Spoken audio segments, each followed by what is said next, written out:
Kita lanjutkan kembali kajian kitab Umdatul Ahkam, dan minggu yang lalu kita menjelaskan tentang keutamaan solat jamaah, dan kita sudah menerangkan hadis yang pertama. Kita masuk pada hadis yang kedua dan seterusnya. Kita baca hadisnya. An Abi Hurairah radhiyallahu anhu qala qala Rasulullah sallallahu alaihi wasallam salatur rajuli fi jama'ati tudha'afu ala salatihi fi baitihi wa fi suqihi 25 dhifan. Wa dzalika annahu idza tawadda'a fa ahsana al-wudhu'a thumma kharaja ila al-masjid la yukhrijuhu illa as-salatu lam yakhtu khutuwatan illa rufi'at lahu biha darajat wa khutta anhu khati'atun fa idza shalla lam tazalil malaikatu tusalli alaihi ma dama fi musalla. Allahumma salli alaihi, Allahumma ighfir lahu, Allahumma arhamhu, wa la yazalu fi salatin man tadara salat. Dari sahabat Abi Hurairah radhiyallahu anhu, dia berkata, Rasul bersabda, salatnya seseorang dengan berjamaah itu akan dilipat gandakan dibandingkan salatnya di rumahnya atau di pasarnya sebanyak 25 lipatan. Dan yang demikian itu apabila seseorang berwudu, kemudian memperbaiki wudunya, kemudian keluar ke masjid dan tidak keluar kecuali dalam niat salat, maka tidaklah satu langkah kaki yang dilangkahkan kecuali akan mengangkat derajatnya, dan satu langkah kaki yang lainnya akan menghapus kesalahannya. Dan apabila dia salat, maka malaikat akan senantiasa mendoakannya selama dia berada di tempat salatnya. Ya Allah, ya Allah, berilah kebaikan kepada dia. Ya Allah, ampunilah dia. Ya Allah, rahmatilah dia. Dan dia akan senantiasa dalam keadaan salat selama dia menunggu salat. Ma'asyiral muslimat yang dimuliakan Allah Subhanahu wa taala, hadis ini banyak faedah yang kita akan bahas. Di antaranya hadis ini menjelaskan tentang keutamaan orang yang salat di masjid dan juga pahala yang akan dilipat gandakan di dalamnya. Kemudian juga yang kedua, bahwa salat sendirian itu akan banyak mengurangi pahala dibandingkan salat berjamaah. Kemudian juga yang ketiga, ada keutamaan berwudu yang dilakukan di rumah sebelum berangkat ke masjid. Kemudian juga yang keempat, penetapan adanya para malaikat, di mana para malaikat akan hadir kepada sesiapa yang melangkahkan kedua kakinya dari rumah menuju masjid dan mendoakannya. Dan yang terakhir, orang yang menunggu salat setelah salat maka dianggap dalam posisi dia sedang salat. Baik, kita akan bahas kalimat per kalimat. Di sini Nabi SAW mengatakan salatur rajuli fi jama'atin, salatnya seseorang dalam posisi berjamaah. tudha'afu ala salatihi fi baitihi wa fi suqihi 25 dhifan, akan dilipat gandakan dibandingkan salatnya sendirian dalam rumah atau di dalam pasar sebanyak 25 tingkatan. Dan dalam riwayat lain 27 tingkatan. Dan ini bentuk daripada rahmat Allah Subhanahu wa taala yang Allah anugerahkan kepada kita, bahwa ada amalan-amalan yang Allah Subhanahu wa taala lipat gandakan pahalanya. Satu amalan tetapi pahalanya berlipat-lipat. Beda dengan dosa. Kalau dosa kan satu dosa atau satu maksiat dihitung satu dosa. Tapi amalan berbeda. Jadi amalan ini ada yang sifatnya lipatannya 10 kali lipat untuk satu amalan. Ada yang sampai 700 kali lipat untuk satu amalan. Ada kalanya tidak berbilang lipatannya. Dan ini salah satu rahmat Allah Subhanahu wa taala kepada kita, dan itu disebutkan dalam surah Al-An'am ayat 160. Allah katakan, man jaa bil hasanati falahu asyru amsalihha wa man jaa bis sayyiati fala yujza illa mithliha wa hum la yudhlamun. Barang siapa yang datang dengan satu kebaikan, maka dia akan mendapatkan 10 kali lipat kebaikan yang sama. Tapi siapa yang melakukan keburukan, maka tidak dibalas kecuali dengan keburukan yang sama. Artinya satu amal baik terkadang menjadi 10 lipat pahalanya, tapi satu amal buruk cuman satu dosa yang didapatinya, dan Allah tidak akan melakukan kezaliman. Kemudian juga Allah Subhanahu wa taala mengatakan dalam surah Al-Baqarah 261, wallahu yudha'ifu liman yasha, dan Allah terkadang akan melipatkan banyak lipatan pahala bagi siapa yang Allah kehendaki. Bisa 10 kali lipat, bisa 700 kali lipat, atau bahkan tidak ada batas lipatan. Contohnya umpamanya amalan sabar. Allah mengatakan innama yuwaffas sabiruna ajrahum bighairi hisab. Orang yang sabar itu maka akan diberikan balasan tanpa batas lipatannya. Lah di sini salah satu amalan yang bisa melipatkan satu amalan bisa berlipat-lipat pahalanya, kalau mengacu kepada hadis ini, adalah orang yang melaksanakan sholat jamaah. Tetapi apakah cuma sholat berjamaah? Tidak. Banyak amalan-amalan ini yang bisa melipatkan pahalanya. Di antaranya Nabi sallallahu alaihi wasallam ketika bicara tentang al-kalimatut thayyibah, kalimat yang indah yang diucapkan manusia.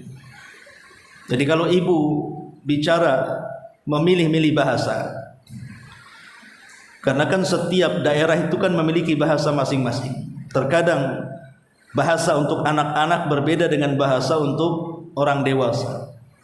Bahasa untuk orang dewasa juga berbeda dengan bahasa untuk orang tua.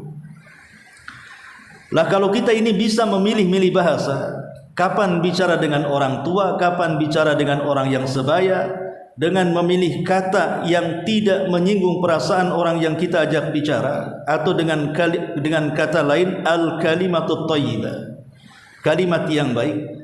Kalimat yang baik ini bisa melipat gandakan pahala kita. Makanya hadis yang ma'ruf, Nabi mengatakan innal abda la yatakallamu bil kalimati min ridwanillah la yulqi laha bala yarfa'uhu Allahu biha darajatin. Terkadang seorang hamba mengucapkan satu kalimat, tapi kalimat ini penuh dengan redha Allah Subhanahu wa taala, terkadang tidak terpikir dia mengucapkannya, kecuali Allah akan angkat dari kalimat itu beberapa tingkatan. Kalimat beberapa tingkatan itu maksudnya lipatan pahala di sini. Satu kalimat tetapi mendapatkan banyak tingkatan-tingkatan pahala.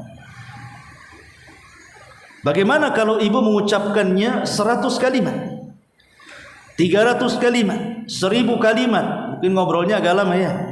Kalau ngobrol sebentar ya tidak banyak kalimatnya. Tapi kalau ngobrolnya sampai sejam 2 jam bisa ribuan kalimat tuh.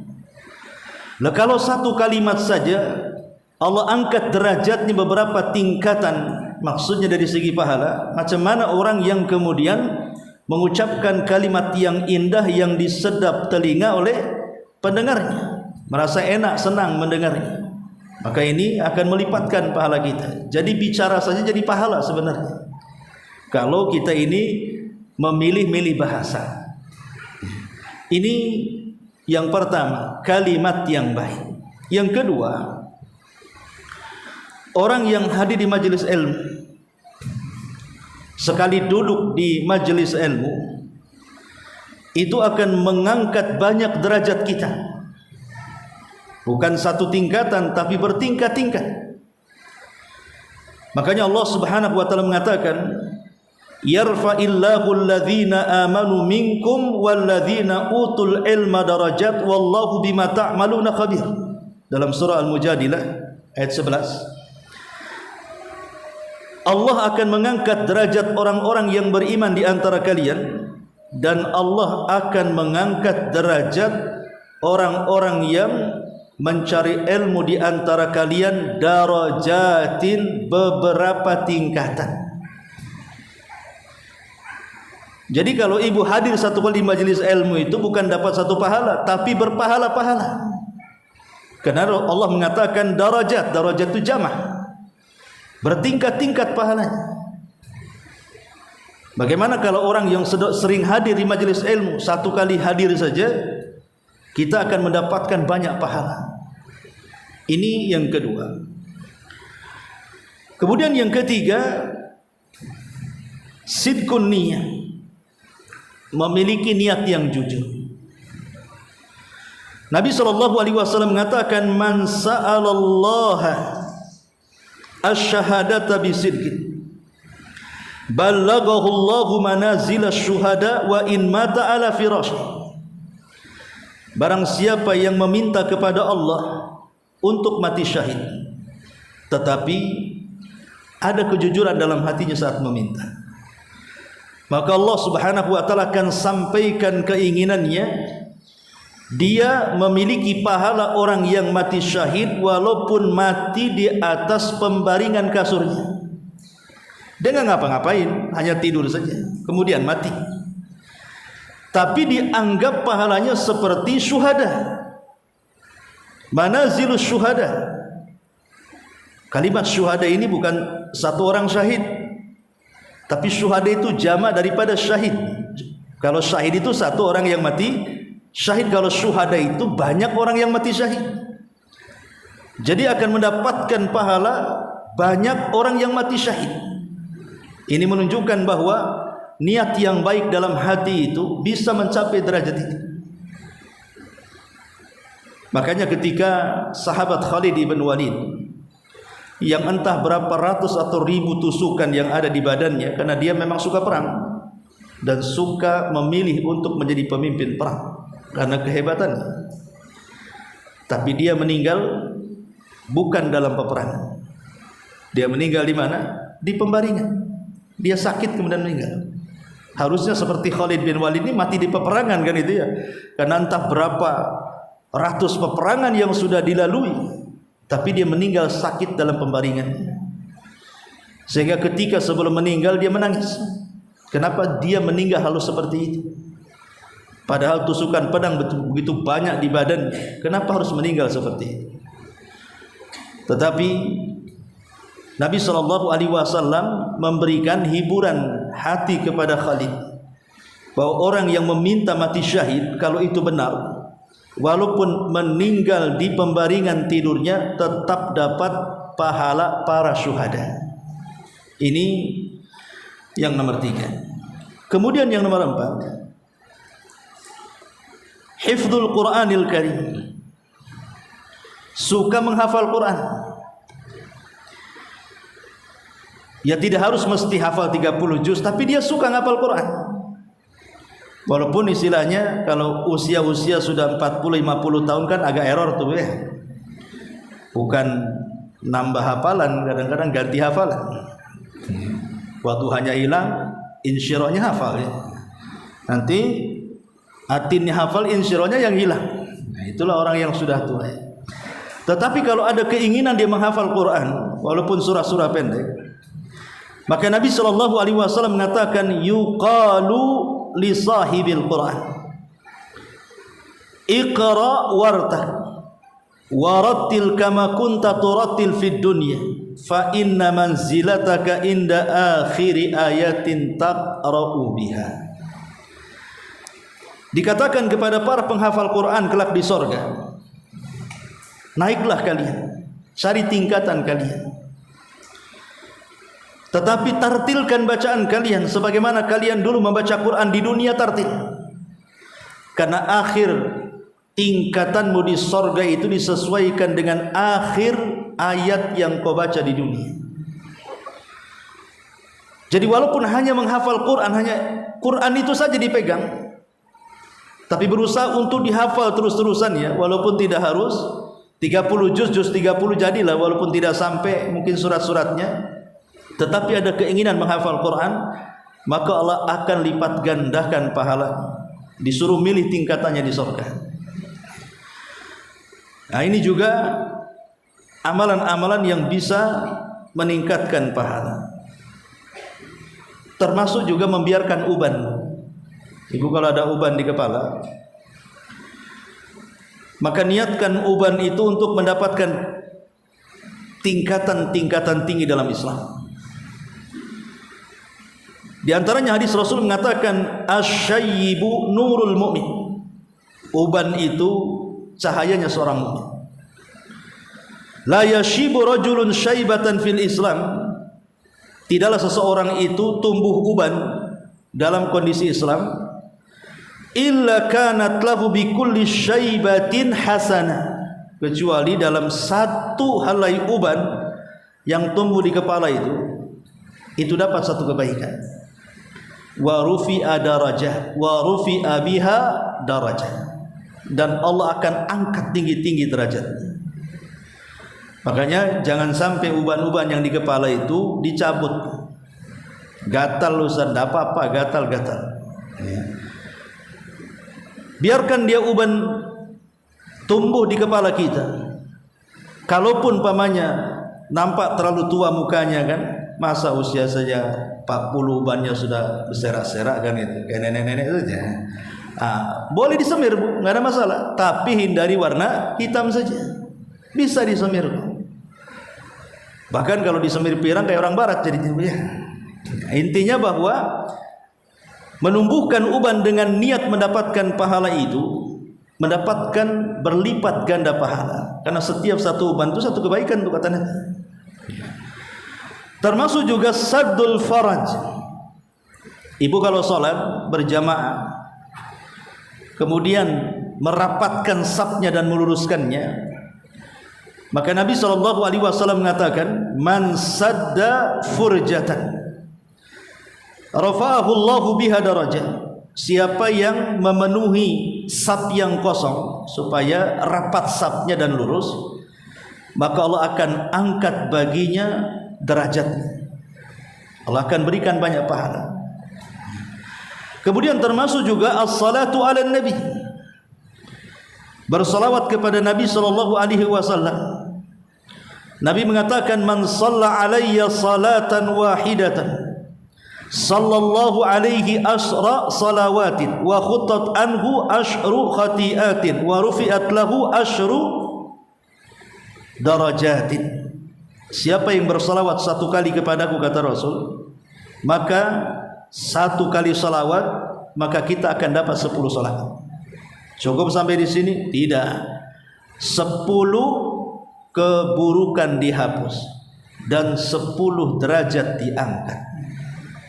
Lihat orang yang salawat 1 kali saja, ibu tinggal ngomong Allahumma sholli ala Muhammad. Sambil jalan di sini rumah ada berapa kali salawat tuh? Cuman ngomong Allahumma sholli ala Muhammad, 3 kebaikan ibu dapat. Pertama, kita mendapatkan 10 kali pujian dari Allah di hadapan para malaikat di langit. Yang kedua, 10 dosa kita dihapuskan. Yang ketiga, derajat kita juga diangkat 10 kali lipat di surga.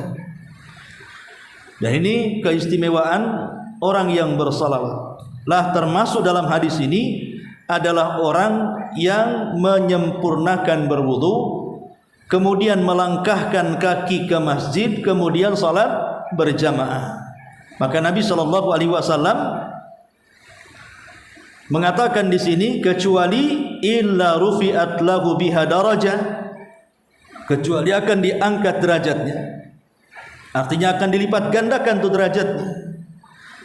Kemudian wa khutta anhu khati'ah, dan juga dihapuskan kesalahannya.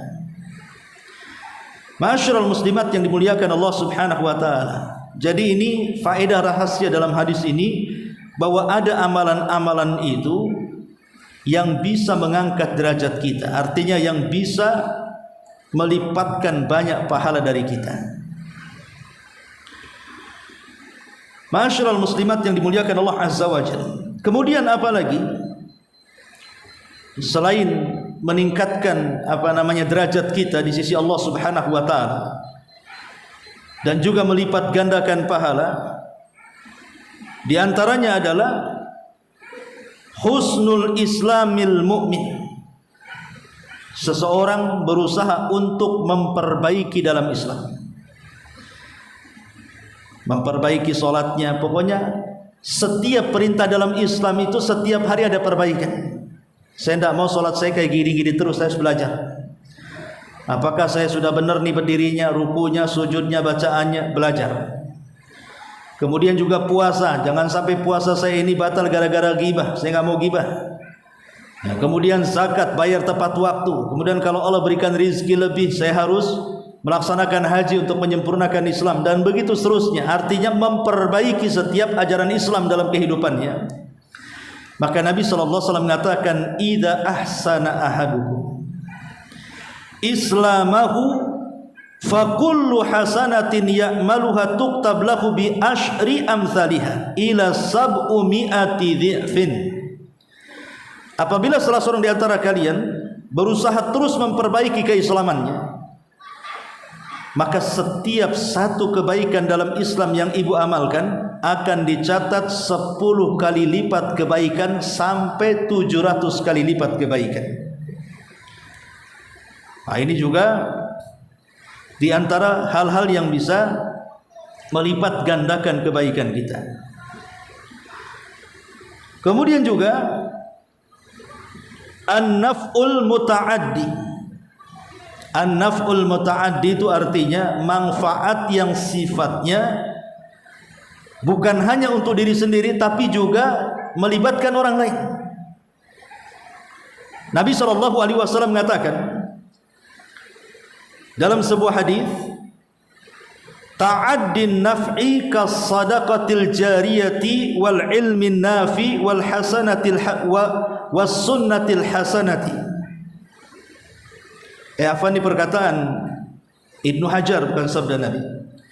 Al-Imam Ibnu Hajar Al-Asqalani mengatakan bahwa di antara sebab dilipatkan pahala seseorang itu adalah ta'addin naf'i. Seseorang yang melibatkan orang lain merasakan manfaatnya. Kemudian beliau mencontohkan 3 perkara. Pertama, sedekah yang mengalir. Ini manfaatnya untuk orang lain. Buat masjid umpamanya kan manfaatnya untuk orang lain. Akhirnya dengan uang kita yang bangun masjid ini, tetangga-tetangga yang enggak nyumbang pun sholat di masjid kita. Kemudian yang kedua, wal ilmi nafi, ilmu yang bermanfaat. Ibu sudah ngaji dari sini, ibu sebarkan minimalnya untuk keluarga, tetangga dan kawan-kawan. Atau yang ketiga kata beliau, was sunnatil hasanah, sunnah, contoh yang baik kepada orang. Umpamanya di grup ada pengumuman donasi, Nampak kok tak ada lah orang donasi. Akhirnya ibu contohkan, ibu akhirnya naruh donasi di situ. Bukan untuk ria ya. Memang niatnya bukan untuk ria. Ya kalau untuk ria ya nggak boleh lah. Niatnya mencantumkan donasi ibu di grup itu, pamannya ibu anu sekian. Akhirnya kemudian gara-gara ibu mencantumkan donasi itu, yang lainnya mulai nulis juga nama dia. Akhirnya banyaklah orang donasi itu. Jadi ibu bisa merangsang orang lain untuk sedekah. Lah mencontohkan orang lain untuk bersedekah, akhirnya bersedekah, itu disebut namanya as-sunnah al-hasanah. Contoh yang baik yang diikuti manusia. Lah yang seperti ini berdasarkan sabda Nabi SAW, inna dalla 'alal khairi kafa'il. Sesungguhnya orang yang menunjukkan manusia kepada kebaikan, maka pahalanya maka dia akan mendapatkan pahala sebanyak orang yang diajaknya, kalau dia mengikuti seruan kita. Umpamanya kita cuman ngomong kepada satu orang tentang apa gitu ya, kemudian orang ini menyampaikan ke orang banyak dan didengar, maka pahala orang banyak itu kembali ke yang pertama yang mencontohkannya. Nah ini juga diantara pahala yang bisa melipat gandakan. Ya tentu pahala melipat gandakan itu bukan urusan amal saja. Terkadang berkaitan dengan tempat, terkadang berkaitan dengan waktu. Contoh berkaitan dengan tempat, orang yang sholat di Masjidil Haram dengan orang yang sholat di Nurul Hidayah di sini beda pahalanya. Sebab orang yang sholat di sana lipatannya 100.000 kali lipat. Kalau sholat di sini kan cuman ya jamaah 25 atau 27 kan begitu ya. Tetapi kalau kita sholat di Masjidil Haram itu, kita mendapatkan 100.000 kali lipat dibandingkan sholat di masjid di sini. Atau umpamanya di Masjid Nabawi, orang yang sholat sekali sholat di Masjid Nabawi sama dengan 1.000 kali lipat sholat di masjid sini. Atau di Masjidil Aqsa sama lipatannya 500 sholat atau 250 kali sholat dibandingkan di masjid sini. Lah terkadang tempat itu juga mempengaruhi lipatan pahala. Ya, tempat itu juga bisa mempengaruhi lipatan pahala. Atau bukan hanya tempat, terkadang waktu. Contoh umpamanya, ibu beribadah di malam Lailatul Qadar. Itu akan berbeda nilainya kalau ibu beribadah di malam-malam yang di luar Lailatul Qadar. Sebab orang yang beribadah di malam Lailatul Qadar itu disamakan dengan 1000 bulan lipatannya, atau 83 tahun 6 bulan lipatannya orang yang sholat di malam Lailatul Qadar, atau sedekah di malam Lailatul Qadar, atau birrul walidain di malam Lailatul Qadar. Sebutkan amalannya. Jadi kalau seandainya ibu ini sholat di rumah di malam Lailatul Qadar, anggaplah tahajud 2 rakaat, maka seolah-olah ibu melaksanakan sholat 2 rakaat itu selama 83 tahun 6 bulan, selama 1000 bulan. Jadi waktu itu juga bisa mempengaruhi lipatan amal.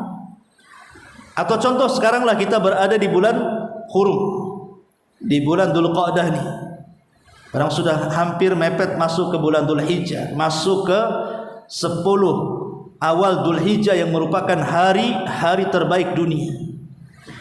Kalau seseorang beramal baik di bulan Dzulqa'dah sekarang, atau nanti di bulan Dzulhijjah atau di bulan Muharram yang kategorinya Ashhurul Hurum, bulan-bulan hurum, maka itu jauh lebih banyak pahalanya dibandingkan orang beramal di luar bulan-bulan hurum. Jadi waktu itu terkadang juga mempengaruhi lipatan amal. Ma'asyiral muslimat yang dimuliakan Allah Subhanahu wa taala. Ataupun syaraful amal, kemuliaan sebuah amalan. Kemuliaan sebuah amal itu terkadang mempengaruhi lipatan pahala seseorang hamba kepada Allah Subhanahu wa taala. Seperti tadi contohnya hadis yang kita baca di sini tentang orang yang beramal berjamaah itu lebih banyak lipatannya dibandingkan orang yang beramal sendirian. Nah, orang sholat jamaah kan amalan jamaah tuh rame-rame gitu ya. Terkadang kemuliaan amal juga mempengaruhi lipatan pahala. Ya contohnya dalam hadis ini. Ini juga diantaranya hal-hal yang bisa melipat gandakan amalan kita. Ma'asyiral muslimat yang dimuliakan Allah Subhanahu wa taala. Kemudian Nabi SAW mengatakan di sini, fa idza shalla lam tazal al malaikatu tusalli alaihi.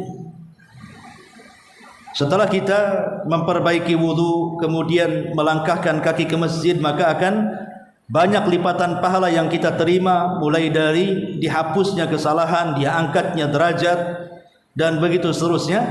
Maka Rasul mengatakan, fa idza shalla lam tazalil malaikatu tusalli alaihi. Dan senantiasa malaikat itu akan senantiasa berdoa kepada orang yang sholat jamaah itu, madama fi musalla, selama dia masih berada di tempat sholatnya.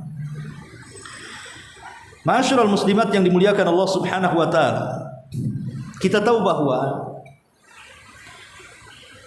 kalau malaikat berdoa kepada kita hamba-hamba Allah Subhanahu wa taala, ingat bahwa doa para malaikat itu mustajab. Doa para malaikat itu mustajab, tidak mungkin tidak dikabulkan. Makanya dikatakan oleh para ulama, di antaranya Abul Hasan Al-Mubarakfuri rahimahullahu taala mengatakan, doaul malaikati mustajab, bahwa doa para malaikat itu pasti diijabah. Doa para malaikat itu pasti diijabah. Sampai-sampai yang menunjukkan doa malaikat itu diijabah, sampai-sampai Nabi SAW menakut-nakuti. Menakut-nakuti siapa? Menakut-nakuti para istri yang menolak ajakan suami dengan laknat. Kata Nabi SAW, apabila seorang suami mengajak istrinya berhubungan kemudian enggan sampai suaminya marah, maka Rasul menakut-nakuti apa? Maka wanita itu akan dilaknat mulai dari penolakannya sampai waktu subuh. Lah ketika kalimat Allah akan para malaikat akan melaknat, itu menakut-nakuti namanya. Secara otomatis kan ibu jadi takut jadinya kan. Karena kalau saya menolak ajakan suami nanti saya dilaknat tuh. Lah kata para ulama, ketika Rasul sallallahu alaihi wasallam menakut-nakuti kita umatnya, terutama bagi wanita yang diajak bergaul kemudian tidak mau akan dilaknat, karena tahu bahwa doa para malaikat itu mustajab masalah. Doa para malaikat itu pasti mustajab. Ya wajar saja malaikat mustajab, karena malaikat itu hamba Allah yang mulia, tidak bermaksiat. Dia akan melaksanakan apapun yang diperintahkan, dan mereka akan taat, mendengar dan siap melaksanakan kalau sudah Allah yang memerintahkan. Habis baterai. Tes. Habis. Apa?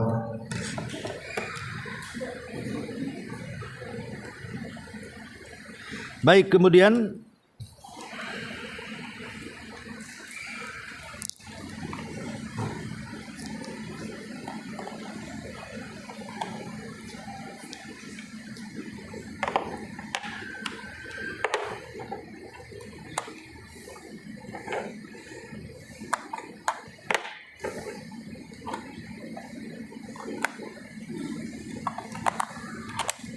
iya. Nah di sana ada 9 amalan selain daripada hadis yang kita bahas, bahwa ada 9 amalan yang menjadikan para malaikat itu mendoakan kita. Salah satunya adalah hadis yang kita bahas.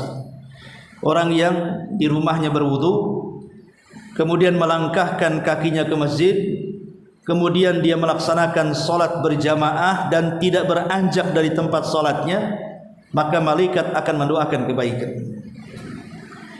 Lalu apa lagi?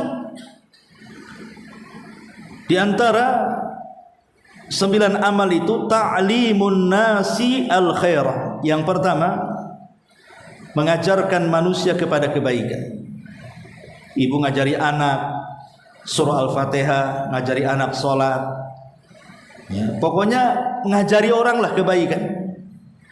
Maka orang-orang yang mengajak manusia kepada kebaikan, kata Nabi SAW, innallaha wa malaikatahu wa ahlas samawati wal aradin hatta namlata fi juhriha wa hatta al-huta la yusalluna ala muallimin nas al-khaira. Sesungguhnya Allah dan juga para malaikatnya, bahkan penduduk langit semua dan penduduk buminya, mereka semua akan mendoakan kebaikan kepada orang yang mengajarkan manusia kepada kebaikan. Maka didiklah anak kita dengan baik. Jangan contohkan mereka dengan keburukan. Berikan contoh, mengajak manusia kepada kebaikan bukan hanya sekedar ucapan, Bu. Ngajak manusia dengan ucapan kita, bahkan mengajak manusia kepada kebaikan pun bisa dilakukan dengan perbuatan kita. Umpamanya kita ini orangnya kalau ngomong hati-hati, nggak pernah mau ghibah, nggak pernah namimah, nggak pernah suka merendahkan, mencaci, memaki. Akhirnya orang melihat kita, kemudian menirunya. Itu secara otomatis kita sudah mengajak kebaikan dengan akhlak kita itu. Itu juga masuk pada hadis ini. Mereka akan mendapatkan doa baik para malaikat. Kemudian yang kedua, julusul musalli fi musallahu alladhi shalla fihi. Seseorang duduk di tempat solatnya saja. Habis solat, tidak pulang. Duduk di tempat solat. Entah ibu baca Quran, entah ibu berzikir, gitu ya. Kata Nabi SAW, al-malaikatu tusalli ala ahadikum madama fi musallah alladhi shalla fihi ma lam yuhdith. Para malaikat akan mendoakan kepada salah seorang di antara kalian di tempat salatnya yang ia salat di situ selama belum batal wudunya. Selama belum batal wudunya. Apa doa malaikat? Dua. Allahumma gfir lahu, Allahumma arhamhu. Ya Allah, ampuni dosa orang ini. Ya Allah, rahmati orang ini. Ini yang kedua. Kemudian yang ketiga, as-salatu fi safil awal. Salat di saf yang pertama. Tentu bagi laki-laki di depan, kalau perempuan kan di belakang. Kata Nabi SAW, innallaha wa malaikatahu yusalluna ala sufufil ula. Sesungguhnya Allah dan para malaikatnya akan mendoakan kepada orang-orang yang berhasil mendapatkan saf pertama di dalam salat. Kemudian yang keempat, as-salatu fi mayamini suhuf. Salat di sebelah kanan. Umpamanya ada ibu masbuk nih. Kemudian imam sudah selesai salat. Adalah orang yang baru datang belum salat juga. Kemudian salat berdua.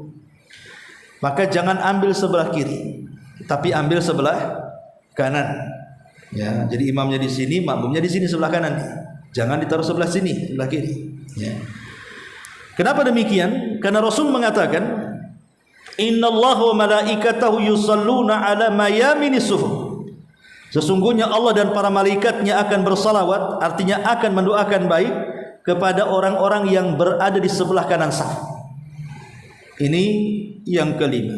Yang keempat. Yang kelima, waslu sufufi fi as-salati. Menyambungkan saf di dalam salat. Ibu baru sampai nih, kan imam mengatakan sawu sufufakum. Atau ibu masbuk. Kalau ibu masbuk dan orang sedang sholat dan sedang berdiri posisinya, langsung mengambil saf, kemudian merapatkan dengan yang sudah sholat atau yang sedang sholat. Karena Nabi SAW mengatakan, innallaha wa malaikatahu yusalluna 'alal ladzina yasiluna sufufa. Sungguhnya Allah dan para malaikatnya akan mendoakan kebaikan bagi orang-orang yang menyambung safnya. Nah, ini juga yang kelima. Kemudian yang keenam, at-tasakhur, tidak meninggalkan sahur saat puasa. Jadi ibadah sahur ini adalah penyebab doa para malaikat kepada kita. Nabi mengatakan, innallaha wa malaikatahu yusalluna 'alal mutasakhirin. Sesungguhnya Allah dan para malaikatnya, mereka akan mendoakan kebaikan kepada orang yang makan sahur. Kemudian yang nomor 7, as-salatu 'alan nabi, bersalawat kepada Nabi sallallahu alaihi wasallam. Dan yang terakhir, as-saim idza akala indah, orang yang berpuasa kemudian dia makan di sisi kita. Namanya ada orang berpuasa Senin atau Kamis, udahlah bukannya di rumah saya saja ya, ibu masak enak, akhirnya dia mau buka di rumah ibu. Maka orang yang berpuasa yang kita traktir makan bukanya, maka orang-orang yang menraktir makan buka orang yang berpuasa sampai dia kenyang, maka dia akan mendapatkan doa kebaikan para malaikat. Sebagaimana Rasul mengatakan, innas saim tusalli alaihi al-malaika idza akala indahu hatta yafragu wa rubbama qala hatta yashba'u. Sesungguhnya kalau ada orang yang berpuasa, maka malaikat akan mendoakan kebaikan apabila dia berada di sisi orang yang memberi iftar dia sampai dia kenyang. Makanya beruntunglah Bu kalau ibu bisa mengajak orang yang berpuasa, biarkan dia lama-lama makan sampai betul-betul kenyang. Maka selama dia makan sampai kenyang itu malaikat terus mendoakan kita ya. Dan tentunya juga yang terakhir, yang hadis yang kita baca ya, orang yang senantiasa melaksanakan sholat berjamaah. Lalu apa bentuk doa para malaikat? Maka Nabi SAW mengatakan, lanjut hadisnya, Allahumma gfir lahu, ya Allah ampuni orang itu. Kalimat ghafara, ighfir kan diambil dari kalimat ghafara. Ghafara itu artinya Bu, kalau helm yang di kepala untuk baju perang itu, nah, dalam bahasa Arab itu disebut mighfar. Disebut mighfar supaya apa? Supaya menjadi perisai muka kita tidak langsung terkena senjata. Karena pasti kalau dia sasarannya kepala, tidak langsung ke kepala, pasti akan mengenai helmnya dulu, sehingga tidak mudah cedera. Maksudnya apa? Mighfar itu kan diambil dari kata ghafar. Ghafar itu artinya menutup. Lalu ketika para malaikat mengatakan, ya Allah ampuni, Allahumma ighfir, ya Allah ampuni orang ini, maksudnya malaikat meminta kepada Allah dua perkara. Pertama, malaikat meminta kepada Allah agar dosa-dosa kita di dunia ini ditutup aibnya. Tidak ada yang tahu kecuali para malaikat dan Allah saja. Jadi kalau kita berbuat jahat, maka kejahatan kita ditutup. Cukup Allah yang tahu, manusia tidak tahu. Dan ini sebuah nikmat Bu, sebab kalau seandainya seseorang melakukan dosa sampai ketahuan orang, betapa banyak orang-orang yang sangat malu sekali ketika satu dosanya ketahuan. Umpamanya seorang mencuri, ada seseorang mencuri panci tetangga, walaupun hanya sekedar panci mungkin nggak berharga, terkena CCTV. Kemudian sama yang pemilik pancinya diviralkan pula di YouTube, di Facebook, di TikTok, padahal panci Bu. Coba bayangkan, kira-kira netizen Indonesia yang tukang bully itu gimana tuh? Banyak orang yang kena bully bunuh diri Bu, itu pada sekedar panci saja. Itu satu aib yang Allah tampakkan. Gimana kalau banyak aib ditampakkan kan itu? Apa enggak mati berdiri gitu? Lah malaikat minta kalau kita berbuat dosa itu Allah tutupi supaya ada kesempatan bertobat maksudnya. Sebelum malu itu ada kesempatan untuk bertobat. Kemudian yang kedua, malaikat meminta kepada Allah nanti pada hari kiamat dosa-dosa yang pernah kita lakukan di dunia tidak diazab Allah. Jadi kalimat Allahumma gfir lahu, ya Allah ampuni orang ini, maksudnya ya Allah tutupi dosanya di dunia, ya Allah jangan kau azab lantaran dosanya di akhirat. Itu makna doa para malaikat seperti itu. Allahumma gfir lahu, ya Allah ampuni orang itu. Dari sini kita tahu bahwa solat berjamaah dari rumah ke masjid dalam posisi dia di atas taharah itu menyebabkan datangnya ampunan Allah Subhanahu wa taala lewat doa para malaikat. Ya tentu sebab-sebab pengampunan doa itu kan macam-macam ya. Bukan hanya sekedar salat 5 waktu saja, banyak sekali ya. Contohnya umpamanya seseorang senantiasa bertobat kepada Allah Subhanahu wa taala. Jadi setiap melakukan kesalahan dia bertobat.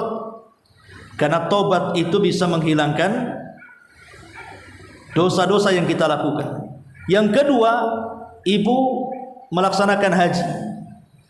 Kalau memang punya uang, haji. Karena Rasul mengatakan barang siapa yang haji dan dia ketika haji tidak mengeluarkan kalimat kotor, fisiknya pun tidak berbuat fasik, maka dia pulang ke rumahnya seperti anak bayi yang baru dilahirkan dari orang tuanya. Bayi nggak ada dosanya lah. Dengan haji bisa menggugurkan pahala. Dengan haji bisa menggugurkan pahala. Masyaallah muslimat yang dimuliakan Allah Azza wa Jalla, ataupun melaksanakan salat 2 rakaat. Maksudnya 2 rakaat tobat. Ibu berwudu, salat 2 rakaat tobat. Makanya Nabi SAW mengatakan, "Mamin abdin yudhnibu dzamban fayuhsinu tahur fayuhsinu at-tahura thumma yaqumu fayusalli rak'ataini thumma yastaghfirillah illa ghafarallahu lahu." Tidaklah seorang hamba melakukan dosa kemudian dia memperbaiki cara bersih sesucinya, cara wudunya, kemudian setelah wudu salat 2 rakaat, setelah 2 rakaat minta ampun kepada Allah, kecuali Allah akan ampuni dosa-dosanya. Ini juga bisa menggugurkan dosa. Termasuk nanti puasa, Bu. Puasa Arafah. Dan lagi kan kita masuk di bulan Dzulhijjah. Tanggal 9 bulan Dzulhijjah itu ada namanya puasa Arafah. Orang ketika wukuf jemaah haji di Arafah, kita yang tidak wukuf berpuasa, makanya disebut puasa Arafah.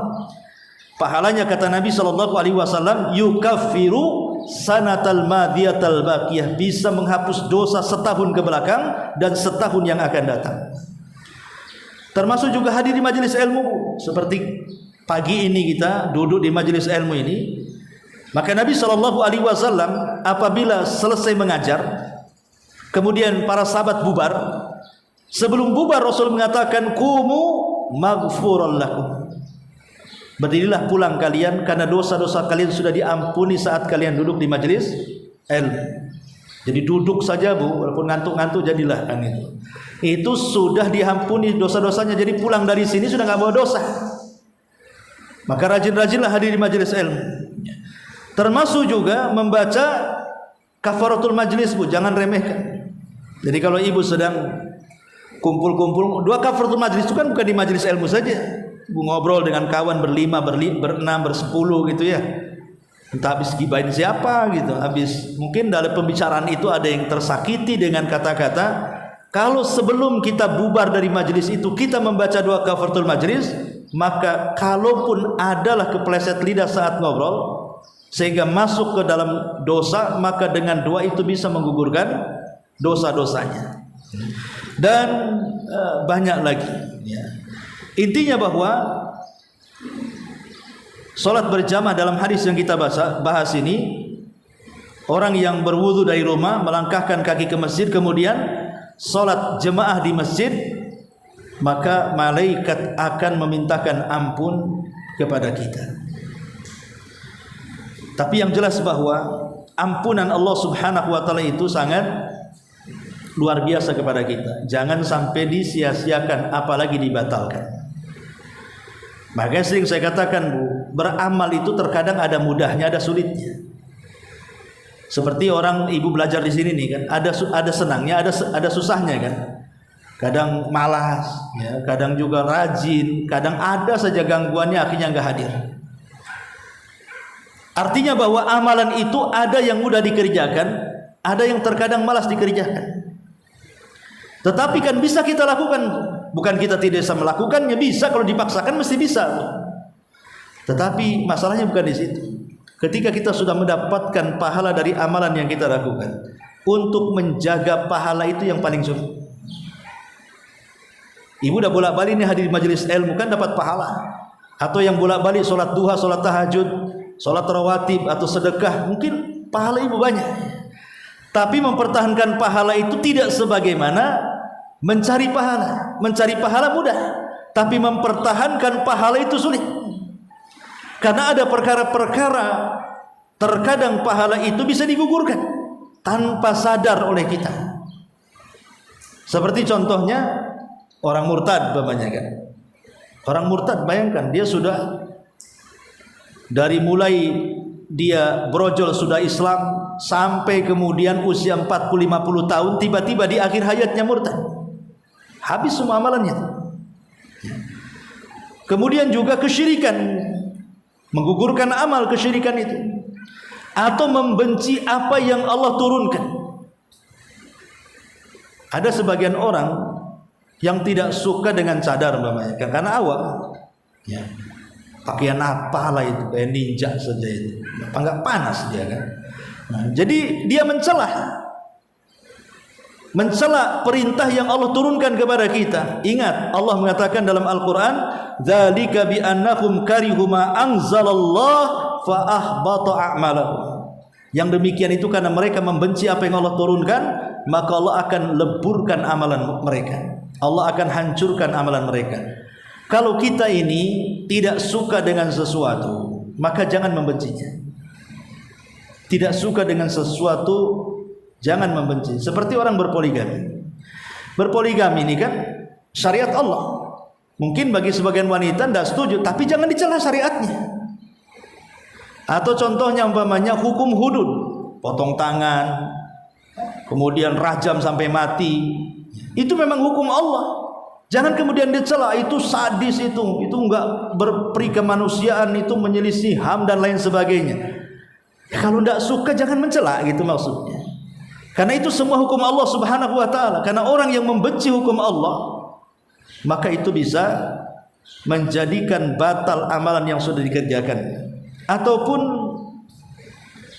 isa'atul adab ma'an nabi, buruknya adab kepada Nabi sallallahu alaihi wasallam, itu pun sama bisa. Oh, Nabi sudah meninggal, Ustaz. Bagaimana? Ya, Nabi meninggal iya, tapi ajarannya masih ada. Hadis-hadisnya masih ada sampai kepada kita. Jangan kita berburuk sangka ataupun berburuk adab kepada Nabi sallallahu alaihi wasallam dengan menolak hadis-hadisnya. Dan banyak lagi ya. Intinya bahwa hal-hal yang seperti ini kalau seandainya mungkin orang sudah terjerumus kepada murtad, naudzubillah, tapi dia mau tobat, mau kembali kepada Islam, maka Allah akan kembalikan amalannya. Atau dia pernah melakukan kesyirikan, kemudian dia tobat, dia meminta ampun kepada Allah, maka akan dikembalikan amalannya. Atau mungkin dia tadi yang dulunya benci dengan syariat Allah, sekarang cinta, bertobat dia. Atau mungkin kurang adab dengan Nabi, akhirnya memperbaiki adabnya. Nah, itulah pentingnya kita ini mendapatkan ampunan dari dosa-dosa yang kita lakukan. Nah, salah satunya adalah hadis ini, para malaikat mendoakan ampunan kepada Allah akan dosa-dosa kita. Kemudian doa yang kedua, para malaikat mengatakan, Allahumma rahamhu, ya Allah rahmati orang ini. Ya, namanya rahmat itu sesuatu yang kita hajatkan. Makanya Nabi Adam ketika diciptakan oleh Allah Subhanahu wa taala, saat ruhnya ditiupkan Nabi Adam itu, apa yang diajarkan Allah Subhanahu wa taala kepada Nabi Adam? Salah satunya ucapan salam. Allah mengatakan, ya Adam, ucapkan salam kepada para malaikat. Maka Adam mengatakan, assalamu alaikum. Maka malaikat menjawab, wa alaikumussalam wa rahmatullah. Adam didoakan rahmat oleh para malaikat. Kemudian yang kedua, saat ruh sampai di tenggorokan, Adam bersin. Kemudian Allah mengatakan, ya Adam, kul alhamdulillah. Katakan alhamdulillah. Maka Adam kemudian mengucapkan alhamdulillah. Allah katakan, yarhamuka rabbuk. Allah telah merahmatimu, wahai Adam. Jadi saat Adam diciptakan ke bumi oleh Allah Subhanahu wa taala, didoakan rahmat oleh Allah dan para malaikat. Adapun doa Allah kepada Adam ketika menjawab bersin. Adapun doa malaikat dengan rahmat kepada Adam saat menjawab salamnya Adam. Sejak itulah maka manusia akan mendapatkan banyak rahmat di bumi dari turunan Adam. Kenapa kita butuh dengan rahmat ini, Bu? Karena yang menentukan orang masuk surga itu bukan amal kita, tapi rahmat Allah Subhanahu wa taala. Itu masalahnya.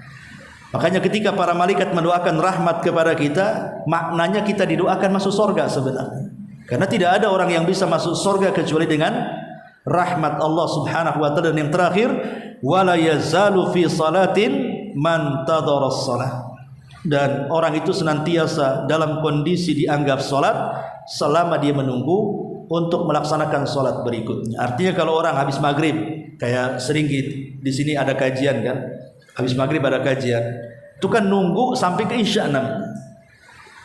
Kemudian dia sholat isya, maka selama duduk sambil ngaji itu seolah-olah kita sedang sholat. Bayangkan ya. Jadi kalau orang atau ibulah menyengaja datang ke masjid itikaf itu duhur sampai asar, maka itu waktu-waktu kita menunggu sholat berikutnya itu dianggap kita sedang sholat. Ini pahala yang luar biasa. Wallahu alam, ini yang bisa sampaikan dari hadis yang kedua dari bab sholatul jamaah. Baik, sampai di sini.